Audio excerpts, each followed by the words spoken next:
दोस्तों ये रहा हमारा प्रश्न, ठीक है। एक बड़ा प्रश्न है, ठीक है, और इसमें ध्यान देना है, गिव अप नहीं करना है, ठीक है। जनरली जितने बड़े प्रश्न होते हैं बच्चे उनको कहते रहने दो यार, 2 नंबर का तो आ ही रहा है, यहाँ से बड़ा प्रश्न नहीं आएगा। लेकिन अपन को गिव अप नहीं करना। पहले से पता नहीं रहता कितने नंबर का आएगा किस चैप्टर से। अपन ने एक अंदाज़ा लगाया है कि 3-4 साल से लगातार यहाँ से 2 नंबर वाला प्रश्न आ रहा है ना। तो जो कमज़ोर बच्चे हैं वो उस तरीके की पढ़ाई कर सकते हैं कि भाई चलो यार बड़ा क्वेश्चन पर बन भी नहीं रहा, तो वहाँ स्ट्रेस कम होती है कि हम इसको छोड़ सकते हैं। बाकी जो होशियार बच्चे हैं, मीडियम बच्चे हैं, 80% वाले, उनको ध्यान देना चाहिए। पूछा है कि समांतर श्रेणी कितने पद लिए जाएं ताकि योग कितना प्राप्त हो, 636। तो बड़ा सवाल है, मैं पहले कह देता हूं कि बड़ा सवाल है।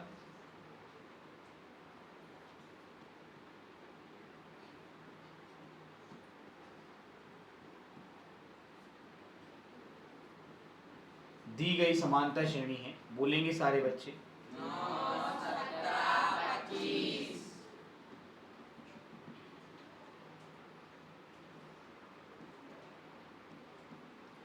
प्रथम पद हमारा आ जाएगा a बराबर 9, सार्व अंतर d बराबर 17 माइनस 9 मतलब 8। कितने पद लेने चाहिए कि योग कितना आ जाए, 6। तो अब हम लिखेंगे माना n पदों का बराबर 636। किस किस विद्यार्थी को n पदों के योग का सूत्र पता है? जिनको नहीं पता वो अभी याद करो, चलो जल्दी। तो बच्चों n पदों के योग का सूत्र बनेगा 2a प्लस। अब देखिए हमारा प्रयास होता है कि गणना जो है वो सरल से क्या हो पाए। आदर्श गणना कुछ कह रहा है कोई, पक्का गणना सरल से सरल हो पाए। तो देखिए अलग अलग लोगों को अलग अलग चीजें आसान लगती हैं, पर हम सबका फाइनल रिजल्ट यही है कि कैसे समीकरण बने। कल ही मैंने बता दिया था, वरना हम कल ही प्रश्न करा देते कि द्विघात समीकरण बनेगा, फिर उसको सॉल्व करना भी एक अपने आप में सवाल होता है, ठीक है। अब बच्चों हम ए का मान देखिए कितना है, 2 गुणित गए, सॉरी मेरी गलती यहाँ पे, 2 गुणित गए n माइनस 1 कितना है नहीं पता, और d कितना है 636। यहाँ पे लिखा है n/2। क्या लिखा है, दो ही नाम हो गए बच्चों कितने, 18। 8n minus 8। समझ में आता जा रहा है, n/2। 8n, 18 में से 8 गए बराबर 636। अब आती है बच्चों सबसे महत्वपूर्ण स्टेप। आपको बच्चों यहाँ से जो भी कॉमन आ रहा है वो कॉमन निकालना है। क्या निकालना है, इसका उल्टा भी किया जा सकता था, 2 को पक्षांतर किया जाता था, अंत में बनना सबका समीकरण समान है। तो हम यहाँ से 2 क्या ले लेंगे, कॉमन। अब अगर आपको लगता है कि नहीं मुझे 2 कॉमन नहीं लेना है, तो आप दूसरा काम कर सकते हैं कि n/2 का अंदर क्या कर देंगे, गुणा। तो n/2 का गुणा होगा 8n में, समझ में आया। और n/2 का गुणा होगा काय में होगा, श्रुति काय में होगा, +10 में, 10 में हो गया बिल्कुल। अब नहीं चलेगा, और इस तरफ तो लिखा ही है क्या, 600। अब बेटा 2 से कैंसल आउट करेंगे ताकि अपन आगे चल सके। 2 1 कम 2, ये बचा 4n²।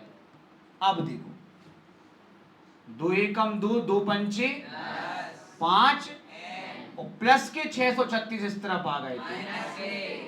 सबको समझ आया। यह बना बच्चों एक द्विघात, जिसको अपन हल करेंगे जैसे अपन पहले द्विघात समीकरण हल करते थे। अब आज का सवाल ये है बच्चों कि आपको ये सारी स्टेप समझ में आई कि नहीं है, सबको आ गई। कोई सी स्टेप तो टफ लगी होगी, सोचो। ये गुणा करने वाली। अच्छा तो मैं मुख्यतः इसमें क्या टफ लगा, n/2 है उसका 8n में गुणा किया है और n/2 का काय में गुणा किया है 10 में, है ना। फिर ये काटना शायद टफ लगाओ। एक तरीका और बता रहा हूं लेकिन जरूरी नहीं, देखो दोनों में से एक तरीका चूज करें आप, बताना जरूर आदर्श के तरीका तुम्हें कैसा लगा, लेकिन वो बड़ा तरीका पड़ जाएगा। उस तरीके में अपन क्या करते हैं ना, जिस 2 का कर देते पक्षांतर। क्या कर देते 2 का पक्षांतर, तो n 8n प्लस 10 और 636 गुणित गए 2, गुणा करो बेटा 8n स्क्वायर प्लस और 6 और 36 का डबल कितना हो जाएगा 1200। ले आओ इसको इस तरफ, समीकरण बड़ा बन जाता है, बड़ा समीकरण करने में और समय लगता है। आप बताइए ये अच्छा लगा तो ये वाला हाँ।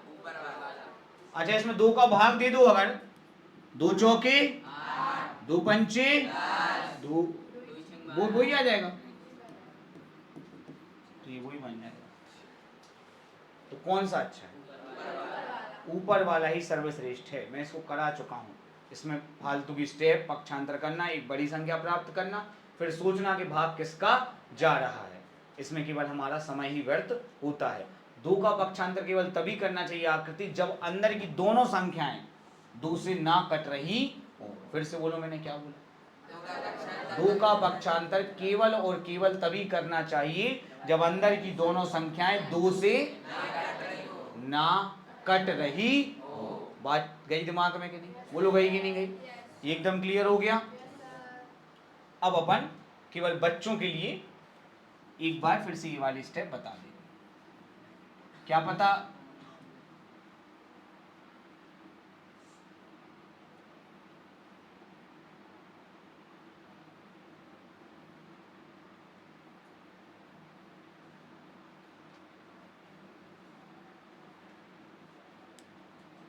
चलिए अंदर क्या क्या लिखा है पहले पढ़िए आकृति। 8n लिखा है और प्लस 10 लिखा है, सब लोग देख लो कोई समस्या है इसमें।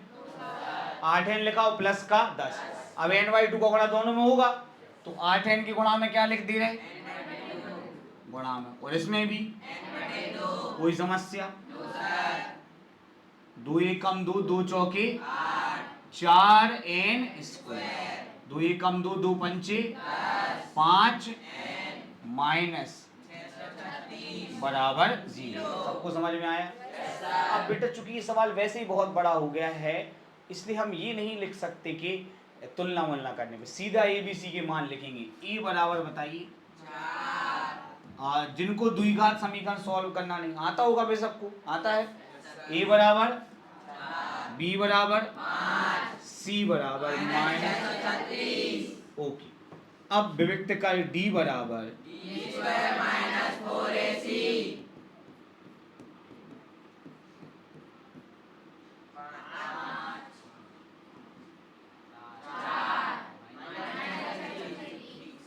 पचम माइनस इंटू माइनस प्लस, 4 चौके 16 और 600। अब सारे बच्चों को 16 का गुणा काय में करना है, चलिए करिए और करके मुझे आंसर बताइए। 16 का गुणा 636 में करिए, तो गुणा करने पर हमें प्राप्त हुआ है 10,176। अब बच्चों 10,176 में हमें क्या जोड़ना है 25, 6 10,201। सही है। जो बच्चे मुझसे पढ़े हैं उनको तो सीधी ट्रिक ही पता है कि ये किसका स्क्वायर है ना, काय का स्क्वायर है ये, मैं बताता हूं। चलिए ये समझ में आया सबको। अब बस अपना समीकरण को सॉल्व करना रह गया है, जो अपन करेंगे।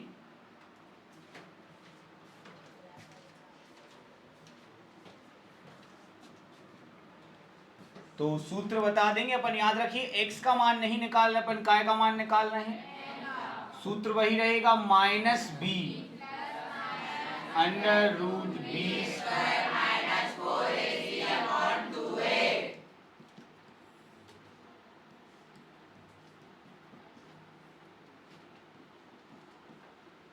ये आपका b जो है कितना आ गया 5, और ये 102 0 1 और ए कितना है 4 है। अब बेटा जो बच्चे अभी आए हैं उनको एक ट्रिक नहीं पता, मैंने बताया था कि 100 से बड़ी किसी संख्या अगर आपको वर्ग निकालना है, क्या निकालना है, तो जैसे मान लो अपन को 106 का वर्ग निकालना है, तो 106 100 से कितना ज्यादा है, तो इसको 6 जो है 6 महीने 6 और ज्यादा करो 100 और 6 का स्क्वायर 36, ये 106 का क्या है स्क्वायर है। 100 जैसे 8 का निकालना अपन को, तो 108 100 से कितना ज्यादा है 8, तो 8 116 और 8 का स्क्वायर 64। अब बच्चों 101 100 से कितना ज्यादा है, एक और ज्यादा करेंगे तो 102 और 1 का स्क्वायर 1, तो 1 को अपन क्या लिखेंगे 01, तो 102 जो है वो काय का स्क्वायर होता है 101 का, तो यहां पर आ जाएगा -5 प्लस माइनस इसका वर्गमूल क्या आ जाएगा 101 और 2 चौके 8। बच्चों सबसे पहले क्या लेने पर प्लस, फिर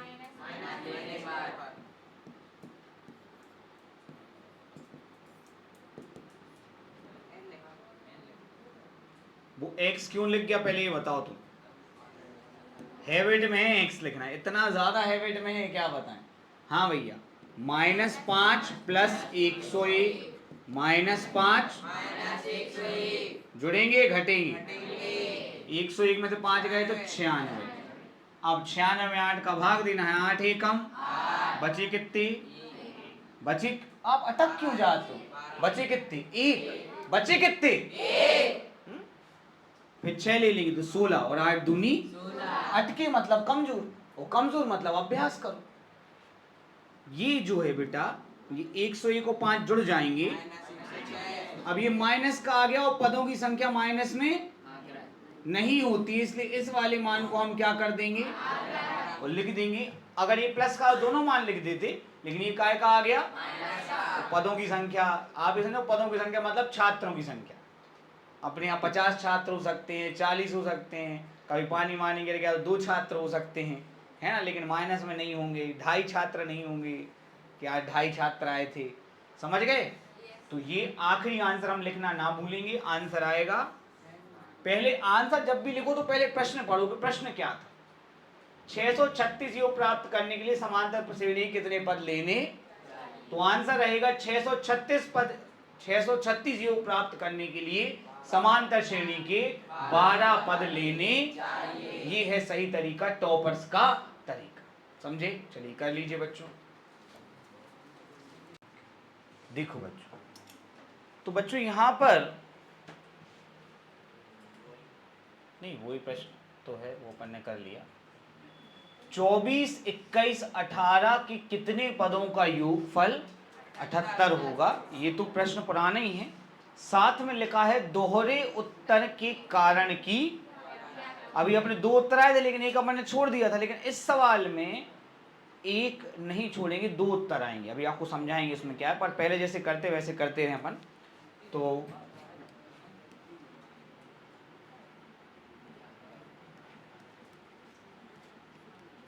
दी गई समांतर श्रेणी है, पहला पद 21, प्रथम पद ए बराबर 24, सार्व अंतर डी बराबर 21 माइनस 24 कितना आ गया -3, ठीक है बच्चों। अब माना इन पदों का योग बराबर कितना चाहिए अपन को इस बार 78, कितना चाहिए, अब n पदों के योग का सूत्र किस किस को याद है, अब भी याद करवाया हमने, है ना, तो अब लापरवाही नहीं होनी चाहिए। हाँ कृति बोलो, पानी पी लो पहले, नीलम तुम बोल दो बेटा।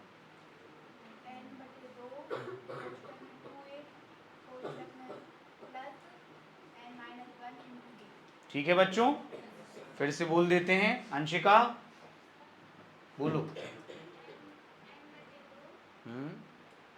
देखना पड़ रहा है। n/2 2a प्लस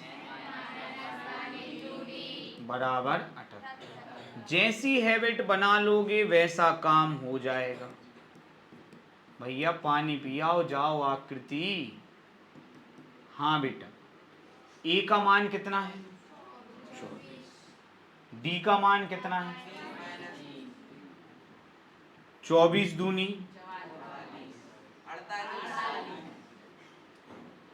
3 का n में -3 है, और -3 का +1 में। समझ आया? इस बार n जो है वो माइनस में आ गया है। काय में आ गया है? 48 और 3, आवाज नहीं आ रही। जैसे ही मैं देखता हूं कि यार ये तो क्या आ गया, 51। क्या 51 2 से कटेगा?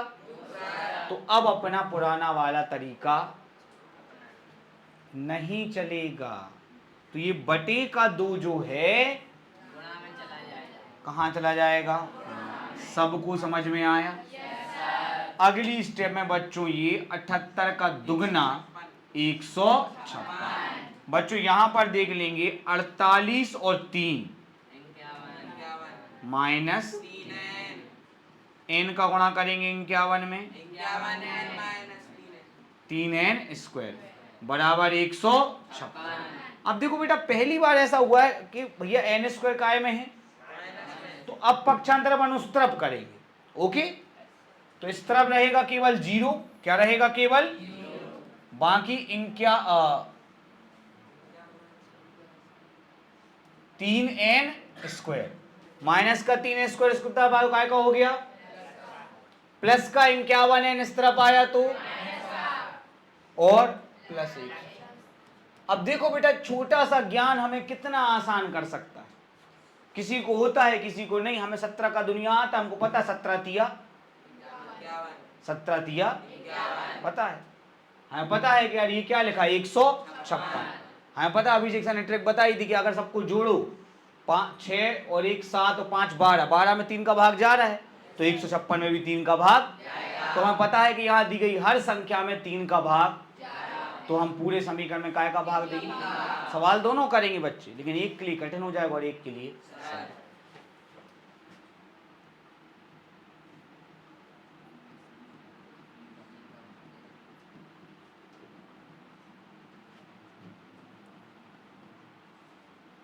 पूरे समीकरण में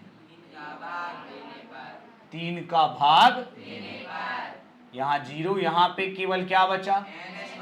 3 का भाग देंगे तो 3 कैंसिल हो जाएगा। 51 में भाग देंगे तो 17n, और 3 5 15, 3 दूनी 6। आई बात समझ में? तो ये सवाल जो काफी बड़ा था वो थोड़ा क्या हो गया? छोटा। बहुत छोटा नहीं, लेकिन थोड़ा छोटा हो गया। अब अपन लिखते हैं a n² का 1 है, b क्या है और c है। बच्चों हम अब निकालेंगे क्या? d बराबर किस किस को याद? देखो दो चीजें हैं, एक है याद होना और एक है गुणा करना। 17 का स्क्वायर किस किस को याद है? बस आदर्श को और ओम को। 729 कौन बोल रहा है? 27 का होता है बस यार। अब बताओ 17 किसको याद है? 200। जिनको याद है वो आगे बढ़ जाएंगे आपसे। आप कितनी भी आप सोचो हम बन तो जाता, बात बनने की नहीं, ये कंपटीशन है। जो जितना तैयार है उतना आगे है। 17 का स्क्वायर कितना है? 200 माइनस का स्क्वायर प्लस की संख्या होती है। अब 4 एकम 4, 52 में गुणा करेंगे, 4 दूनी 4 पंचे 20। 289 में से कितना घटाना है? 208। पहले तो 9 में से 8 गए तो कितने बचे? 1। बाकी यहां बच गया 81। सबको पता है कि 81 काय का वर्गमूल होता है? काय का? अब बच्चों पर आगे बढ़ेंगे और कौन सा सूत्र लगाएंगे? द्विघात सूत्र। द्विघात सूत्र लगाएंगे, n बराबर बोलेंगे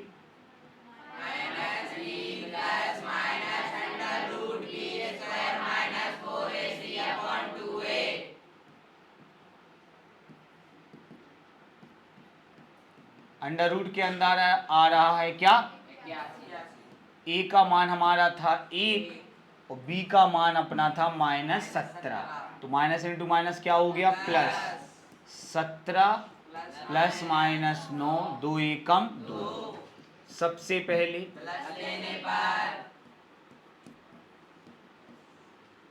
उसके बाद माइनस लेने,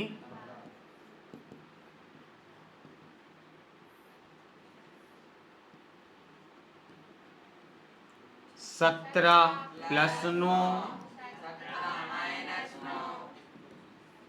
17 प्लस 9 26 के आधे, और 17 माइनस 9 8, 8 के आधे 4, अतः 4 पदों का योग पूछा है ना क्वेश्चन, कितने पदों के, तो या तो 4 पदों का योग 13 होगा या फिर 13 पदों का योग 13 होगा।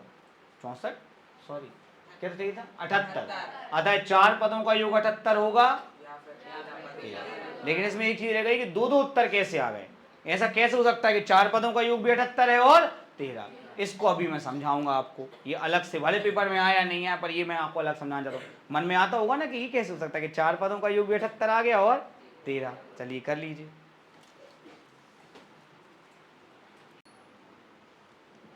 देखो बच्चों, तो बच्चों अब हम आपको समझाएंगे कि ऐसा कैसे हो सकता है कि 4 पदों का योग भी 72 है और 13। इसके लिए हमको समांतर श्रेणी लिखनी पड़ेगी। आप पहली बोलो समांतर श्रेणी, आराम आराम से, 24 और आगे जाना पड़ेगा, 24 में 3 गए 21, 21 3 गए 18, 18 में से 3 गए। अब आप इन 4, ये कितने पद हो गए 4, आप इन 4 पदों का योग मुझे बताइए। अरे गधा जोड़ो, मन से ने बोलो।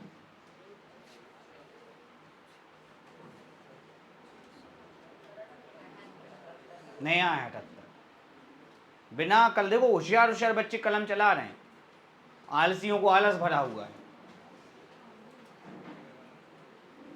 जब बोलते हैं डाइट करने का, सो डायरेक्ट नहीं हो तुम लोगों को। आ गया 78, ओके। तो पहला आंसर तो अपना सही है कि 4 पदों का योग क्या होगा 78, लेकिन वो ये कह रहे हैं कि 13 पदों का योग भी क्या होगा, तो हमें 13 पदों तक जाना पड़ेगा। अभी 4 पद हुए हैं, कितने पद हुए हैं, 5वां पद बोलिए, 5वां पद 12, अगला अगला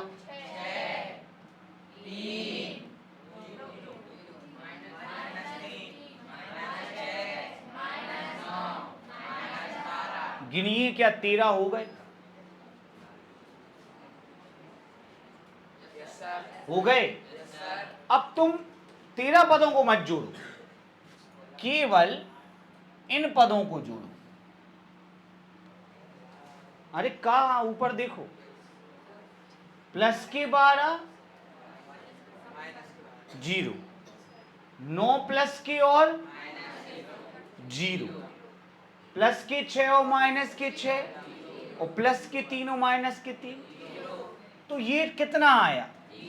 तो जब हम 13 पदों का टोटल करेंगे तो वो क्या आएगा, क्यों, क्योंकि 5वें से 13वें पद का योग 0 है, तो 4 पदों का योग 78 होता है, और फिर 13 पदों का योग 78 क्यों हो जाता है, बिकॉज 5वें से लेके, समझ में आया। तो आप पहले ये हेडिंग लगाओ, दोहरे, अरे नहीं कर पाए तुमने, ये नहीं हो पाया था, दोहरे उत्तर के कारण की व्याख्या, दोहरे उत्तर के कारण की व्याख्या। और जो सामने मैंने बोर्ड पे लिखा है इसकी जगह छोड़ो बेटा, अच्छे से लिखना, दोहरे उत्तर के कारण की व्याख्या। मैं जानता हूं कि शायद एग्जाम में नहीं है, सीबीएसई में ऐसे क्वेश्चंस आते हैं जहां पूछते बताओ ऐसा क्यों हुआ, पर जैसा कि आप नोटिफिकेशन पढ़ा कि सीबीएसई पैटर्न पेपर बनाने की बात चल रही है ना, तो नॉलेज जिसको होगा वो ही आगे बढ़ेगा। अब तो भैया बहुत कठिन होने वाला है काम। चलिए, दोहरे उत्तर के कारण की व्याख्या लिखेंगे बेटा, ये जगह छोड़नी है, कम से कम 3 लाइनें बनाओगे ना। छोड़ दीजिएगा। स्पष्ट है कि समांतर श्रेणी के प्रथम 4 पदों का योग 78 है। स्पष्ट है कि समांतर श्रेणी के प्रथम 4 पदों का योग 78 है। स्पष्ट है कि समांतर श्रेणी के प्रथम 4 पदों का योग 78 है।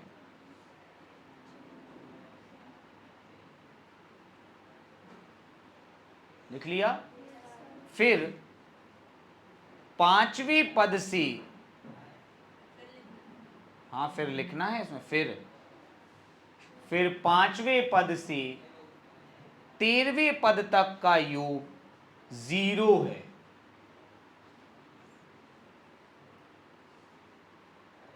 शून्य है मतलब 0 बना लेना तुम, शून्य लिख के ना तुम, हाँ शून्य लिख बना लेना था, शून्य है। इसी कारण 13 पदों का योग भी, इसी कारण 13 पदों का योग भी, क्योंकि 0 जोड़ने से कोई फर्क, तो आप 13 पद जोड़ोगे सारे पद कट जाएंगे, बचेंगे वो शुरू के 4 ही, इसीलिए 13 पदों का योग भी 78 हो जाता। आ गई बात सबको समझ में? आशा करता हूं को बढ़िया